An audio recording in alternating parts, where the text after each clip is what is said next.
తింటే బాగున్ను. ఇప్పుడే ఐస్ క్రీమ్ అయిపోయింది అల్లుడు.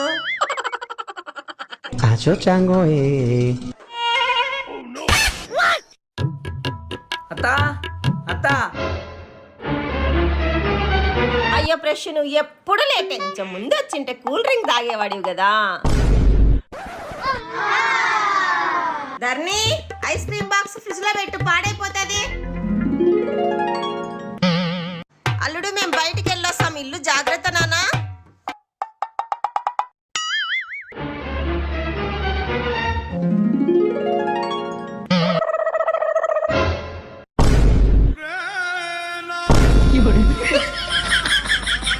ప్లీజ్ సబ్స్క్రైబ్ చేయండి.